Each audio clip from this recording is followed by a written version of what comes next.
When love beckons to you, follow him, though his ways are hard and steep.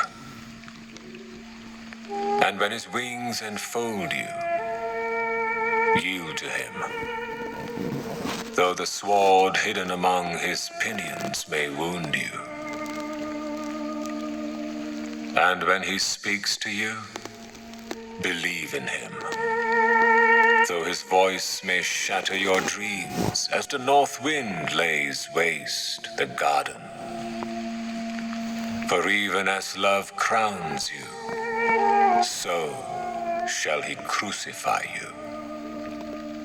Even as he is for your growth, so is he for your pruning. Even as he ascends to your height and caresses your tenderest branches that quiver in the sun, so shall he descend to your roots and shake them in their clinging to the earth. Like sheaves of corn he gathers you unto himself. He threshes you to make you naked. He sifts you to free you from your husks. He grinds you to whiteness. He kneads you until you are pliant. And then he assigns you to his sacred fire, that you may become sacred bread for God's sacred feast.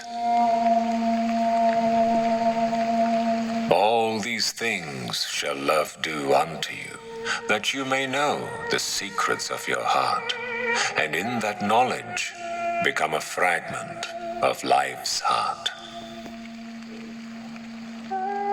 But if in your fear you would seek only love's peace and love's pleasure, then it is better for you that you cover your nakedness and pass out of love's threshing floor into the seasonless world where you shall laugh, but not all of your laughter, and weep, but not all of your tears.